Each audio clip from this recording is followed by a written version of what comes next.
0387. Immediately handed over to Lasambas medical personnel and transported to the General Hospital at Ilekbu for urgent medical attention. The Legacy Building Control Agency, LABCA, says it followed all due processes regarding the removal of an illegal attachment to a building off Admiralty Way, Lekki Phase 1, Etiosa, Lagos. LABCA General Manager Agbola Oki, who gave the clarification, said the agency instructed the occupant to lawfully remove the attachment, but they decided to remove them without first obtaining the demolition permit from the agency, stating that such acts disregarded the Lagos State Building Codes and regulations. Oki described the video circulating online regarding the removal of the attachment as misleading. He stated that the video in question shows an individual attempting to harass and obstruct LABCA officials and security personnel who were present to maintain law and order during the exercise. Oki said in line with the Lagos State Government's commitment to urban regeneration, sustainable development and the elimination of environmental and security nuisance, LABCA instructed the owners of the illegal attachments to remove them after multiple notices ranging from contravention, seal-off and quit notices had been duly served on the occupants. The LABCA boss implored the public to disregard the misleading video and support the government efforts towards a cleaner, safer and more organized Lagos. The Central Bank of Nigeria, CBN, has again clarified that the 1,000 staff members who opted out of service in December 2024 were not forced to quit their jobs.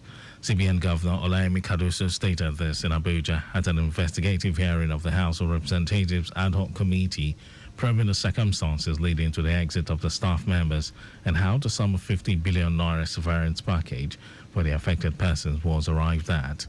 Kadoso said the affected persons opted to disengage through the voluntary early exit program with payment of full benefits.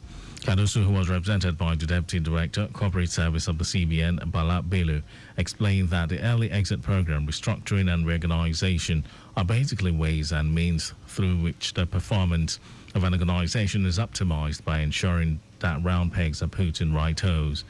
He also noted that the exercise was not restricted to government agencies alone.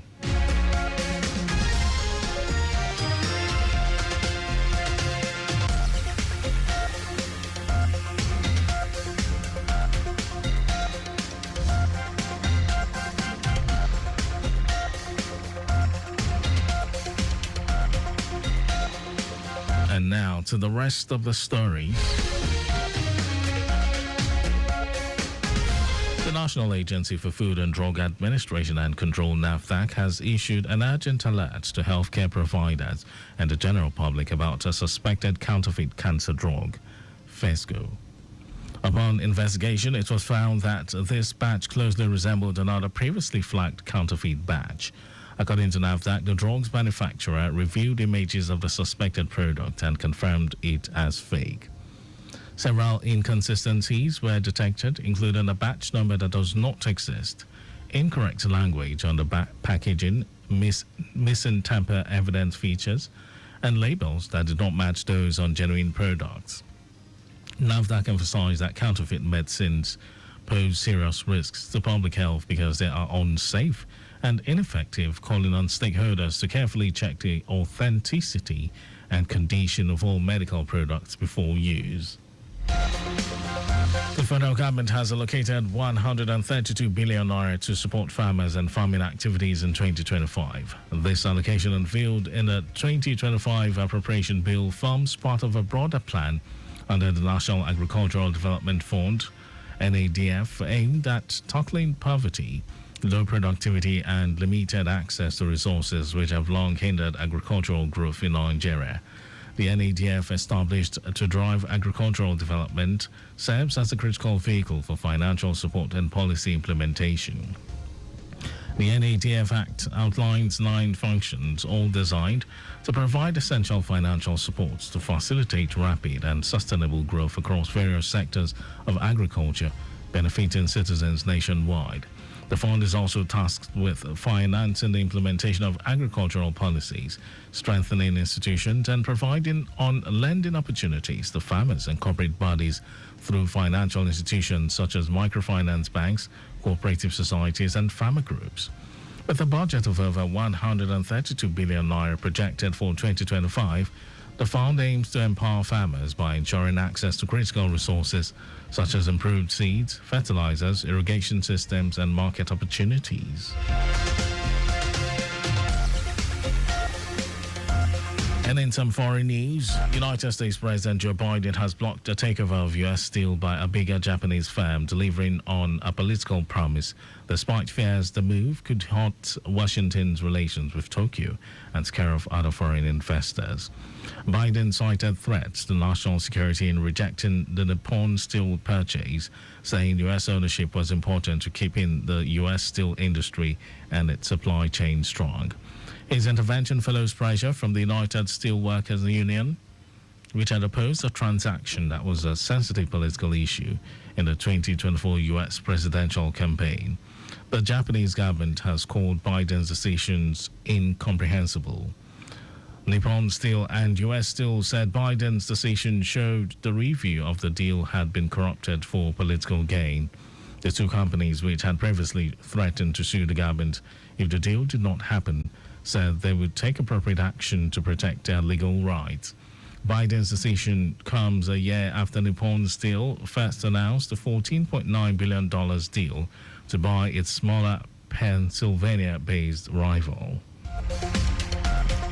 And over to sports news, standing head coach Daniel Ogumodede has called up Captain Nduka Harrison Jr., goalkeeper Henry Ozemana, defender Sadiq Ismail, and Ifeanyi Onyebuchi, midfielder Xavier Isaac, and forward Sikiru Alimi, among a list of 26 players to begin closed camping exercise at the Remo Stars Sports Institute, Ikene Remo, ahead of the 8th African Nations Championship final. Goalkeeper Kaide Bankole, defender Imo Obot, and Stephen Mayo, midfielders Musa Zayad, Rabiu Ali, and Papa Daniel Mustafa, and forwards Adamu Abubakar and Emmanuel Ogboli have also been invited. The Super Eagles B, for the first time in the qualification series, bumped Ghana's Black Galaxies to reach the final tournament after a 3-1 win in Uyo last week that followed a scoreless first leg in Accra 6 days earlier. And that was our news at 12, but just before we go, remember to always wear your seatbelt when driving. You can follow us and like all our various social media platforms. On X, it's Traffic Radio 961. Facebook, Lagos Traffic Radio 96.1 FM. Instagram, Lagos Traffic Radio 961. Subscribe and watch our news and programs. Live on YouTube, Traffic Radio 961. And you can also visit our website, www.trafficradio961.ng. Did you know that the Sanwo-Olu administration reconfigured 6 junction roundabouts at Arlen, Ikotu, Maryland, Lekki, and Aja on that traffic management intervention plan?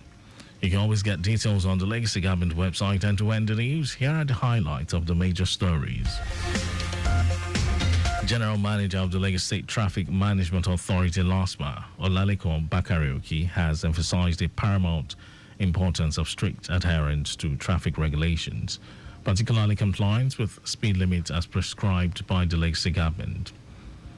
The National Agency for Food and Drug Administration and Control, NAFDAC, has issued an urgent alert to healthcare providers and the general public about a suspected counterfeit cancer drug, Phesgo.